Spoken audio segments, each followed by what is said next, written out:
Hello students, अन्य साधनों करपात्र आवकनी गणतरी करवानो एक दाखलो શીખીશું। बराबर, तो जुओ तमारी स्क्रीन पर केयूर मेहतानी नीचे आपेल माहिती परथी तारीख 31 मार्चना रोज पूरा थता वर्ष माटे अन्य साधनोनी आवकना शीर्षक हेठळ करपात्र आवकनी गणतरी करो। नीचे जुओ तेमनी अन्य साधनोमांथी जे आवक छे एनी माहिती आपेली छे। 14 जेटला मुद्दाओ आपेला छे। ત્યારબાદ પેરેગ્રાફમાં તેમણે નીચે મુજબના ખર્ચાઓ કપાત તરીકે બાદ મેળવવા માટે માગણી કરેલી છે। એમણે 4 પ્રકારના ખર્ચાઓ કરેલા છે એની માહિતી આપેલી છે। તો આના પરથી આપણે એમની અન્ય સાધનોની આવકની ગણતરી કરવાની છે। તો અન્ય સાધનોની આવકની ગણતરી કરવા માટે આપણે એક પત્રક તૈયાર કરીશું। જુઓ તમારી સ્ક્રીન ઉપર રાઈટ સાઈડમાં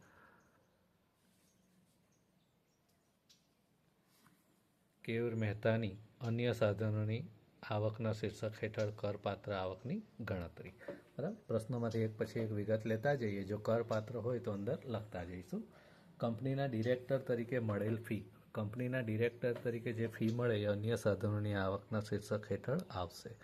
એટલે અહીંયા આપણે 35,000 રૂપિયા જે ફીસ છે એ આપણે અહીં લખી દઈશું। ત્યારબાદ જુઓ પુસ્તક લેખનની રોયલ્ટીની મળેલ આવક, પુસ્તક લેખનની રોયલ્ટીની આવક 21,000 રૂપિયા મળી છે, તો એ પણ અન્ય સાધનોની આવકના શીર્ષક હેઠળ કરપાત્ર ગણાશે। કંપનીની મિટિંગમાં હાજરી આપવા અંગે મળેલ ફી 12,000 રૂપિયા, તો એ પણ અન્ય સાધનોની આવકના શીર્ષક હેઠળ કરપાત્ર છે। સેમિનારમાં ભાષણ આપવા બદલ મળેલ મહેનતાણું, સેમિનારમાં કેયુર મહેતાએ ભાષણ આપ્યું છે એના માટે મહેનતાણું મળ્યું છે, તો એ 14,000 રૂપિયા પણ અન્ય સાધનોની આવકમાં ઉમેરાશે। પોસ્ટ ઓફિસ બચત ખાતાનું વ્યાજ 35,000 રૂપિયા, હવે જે વ્યાજ મળ્યું 35,000 રૂપિયા વ્યાજ મળ્યું। બરાબર, હવે એની કર મુક્તિનો નિયમ છે પોસ્ટ ઓફિસ બચત ખાતાનો। જો બે નામે ખાતું છે એવું લખ્યું છે, એક નામે ખાતું હોય તો 3500 અને બે નામે ખાતું હોય તો 7,000 રૂપિયા બાદ મળે। બરાબર, તો અહીંયા બે નામે ખાતું છે એટલે 7,000 રૂપિયા કપાત તરીકે બાદ મળશે। બરાબર, તો 35,000માંથી 7,000 બાદ કરીએ તો 28,000 રૂપિયા આવશે। બરાબર, અન્ય સાધનોમાંથી આવક। ખુલાસા વગરના સાધનોમાંથી મળેલી આવક એ જે છે 30,000 રૂપિયા આપી છે, તો એ પણ આપણે અન્ય સાધનોની આવકમાં ઉમેરીશું। ભારતમાં આવેલી ખેતીની જમીનની આવક, ભારતમાં જે ખેતીની જમીનની આવક હોય તો એ કર મુક્ત છે, એટલે કે એના ઉપર કોઈ આવકની ટેક્સ ભરવાનો રહેતો નથી, અન્ય સાધનોની આવકમાં ઉમેરાશે નહીં। કેનેડામાં આવેલ ખેતીની જમીનની આવક, પરદેશમાં જો ખેતીની જમીનની આવક આવી હોય તો એ કરપાત્ર છે, એટલે અન્ય સાધનોની આવકમાં ઉમેરાશે। ભારતમાં આવેલ ખુલ્લી જમીનના પ્લોટનું ભાડું, ખુલ્લી જમીનના પ્લોટનું ભાડું પણ કરપાત્ર છે, તો 14,000 રૂપિયા અન્ય સાધનોમાં ઉમેરાશે। કારખાનાના મકાન અને યંત્રોનું સંયુક્ત ભાડું 24,000 રૂપિયા, તો કારખાનાના મકાન અને યંત્રોનું જે ભાડું છે એ પણ અન્ય સાધનોની આવકમાં આવશે।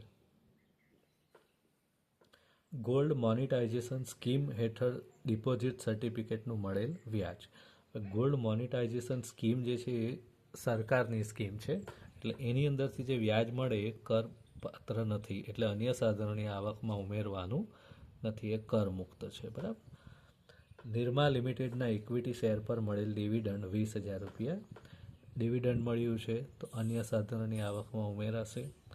બજાજ લિમિટેડના 12% પ્રેફરન્સ શેર પર મળેલ ડિવિડન્ડ 10,000 રૂપિયા, એ પણ અન્ય સાધનોની કરપાત્ર આવકમાં ઉમેરીશું। 6% કરમુક્ત ડિબેન્ચર પર મળેલ વ્યાજ 18,000 રૂપિયા, 18,000 રૂપિયા વ્યાજ મળ્યું અને અહીંયા TDSનો દર આપેલો છે 10%, એટલે ગ્રોસિંગ અપ કરીશું, તો 18,000 ગુણ્યા 100 અને છેદમાં 100 માઇનસ TDS, TDS કેટલો છે 10, એટલે 100 માઇનસ 10 કરો તો 90, 18,000 ગુણ્યા 100 ભાગ્યા 90 કરો તો 20,000 રૂપિયા થશે। બરાબર, આ રીતે થશે। હવે સરવાળો કરીએ, બધા મુદ્દાઓ આપણે લઈ લીધા છે, તો આટલાનો સરવાળો કરીએ તો અન્ય સાધનોમાંથી કુલ આવક જે છે ગ્રોસ આવક 2,66,000 રૂપિયા થાય છે। ખાસ કપાતોની વાત કરીએ તો એમણે જે ખર્ચાઓ કર્યા છે એમાંથી કયા કયા ખર્ચાઓ નિયમ પ્રમાણે બાદ મળે એમ છે। બરાબર, તો એ જોતા જઈએ। કારખાનાના મકાન અને યંત્રોનો સંયુક્ત ઘસારો 4,000 રૂપિયા, કારખાનાના મકાન અને યંત્રોનો જે ઘસારો છે એ નિયમ પ્રમાણે બાદ થશે, એટલે આપણે ખાસ કપાતોમાં બાદ કરીશું। બરાબર, ત્યારબાદ પુસ્તકની હસ્તપ્રત ટાઈપ કરાવવાનો ખર્ચ 2,000 રૂપિયા, આપણે બીજા મુદ્દામાં જોયું ને પુસ્તક લેખનની રોયલ્ટીની મળેલી આવક 21,000, 21,000 રૂપિયા એમને પુસ્તક લેખનની રોયલ્ટી મળી છે, બરાબર, પણ એમાંથી એમણે 2,000 રૂપિયાનો ખર્ચ કર્યો છે, તો એ પણ અહીંયા આપણે બાદ આપીશું એમને. પુસ્તક લેખનની રોયલ્ટીનો ખર્ચ 2,000 રૂપિયા, બરાબર. આ 2,000 અહીંયા બાદ કરવાને બદલે અહીંયા જ 21,000માંથી બાદ કરી નાખતે તો પણ ચાલતે, બરાબર. 21,000 માઇનસ 2,000 તો અહીંયા 19,000 લખતે. બંને વિકલ્પો સાચા છે, બરાબર. ડિવિડન્ડ ઉઘરાવવાનો ખર્ચ 900 રૂપિયા. ડિવિડન્ડ ઉઘરાવવાનો ખર્ચ ક્યારેય બાદ થતો નથી, એટલે એ બાદ નહીં થશે, બરાબર. આ બાદ થશે. પુસ્તકની હસ્તપ્રત ટાઈપ કરાવવાનો ખર્ચ પણ બાદ થાય. છેવટે છે વ્યાજ ઉઘરાવવાનો ખર્ચ. વ્યાજ ઉઘરાવવાનો ખર્ચ બાદ થશે 600 રૂપિયા. તો વ્યાજ ઉઘરાવવાનો ખર્ચ પણ આપણે અહીંયા લખીશું. તો આ રીતે જે ખર્ચાઓ છે એનો સરવાળો કરીએ તો 4 અને 2 6,600 રૂપિયા. તો 6,600 રૂપિયા જે છે ખાસ કપાતો તરીકે બાદ મળશે, બરાબર. હવે એમની ગ્રોસ આવક કેટલી છે? 2,66,000. 2,66,000માંથી 6,600 બાદ કરીએ તો આપણો જવાબ આવશે 2,59,400, બરાબર. તો આ રીતે આપણે કેયુર મહેતાની જે અન્ય સાધનોની કરપાત્ર આવક છે એની ગણતરી કરી અને આપણો જવાબ આવ્યો 2,59,400, બરાબર. હવે ખાસ અમુક મુદ્દાઓ ફરી ખાસ રિપીટ કરી લઈએ કે જે ખાસ અગત્યના છે આ પ્રશ્નમાં. ખાસ અગત્યનું પોસ્ટ ઓફિસ બચત ખાતાનું વ્યાજ, આ ખાસ ધ્યાન રાખવાનું. પ્રશ્નમાં જો સૂચના આપી હોય કે એક નામે ખાતું છે તો 3,500 રૂપિયા બાદ કરવાના, અને 2 નામે ખાતું છે એવી સૂચના આપી હોય તો 7,000 રૂપિયા બાદ કરવાના, બરાબર.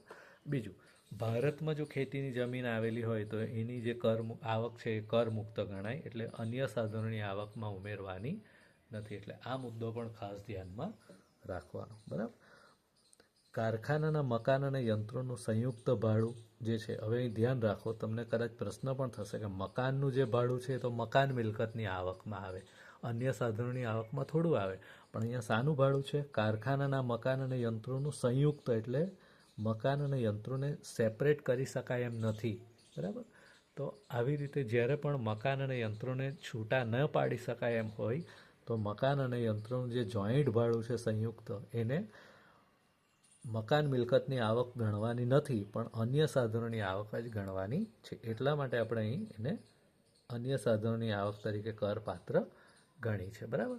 તો આવા બધા મુદ્દાઓ જે છે ખાસ ધ્યાનમાં રાખવાના, અને નિયમ પ્રમાણે પછી જે કપાતો બાદ થતી હોય ગ્રોસ આવકમાંથી એ બાદ કરવાની હોય છે, બરાબર. તો આ રીતે આપણો પ્રશ્ન અહીંયા પૂરો થાય છે. જો આ વિડીયો તમને ગમ્યો હોય તો વિડીયો લાઈક જરૂરથી કરજો અને વધારેમાં વધારે શેર કરો. ચેનલને પણ વધારેમાં વધારે શેર કરો. Thank you.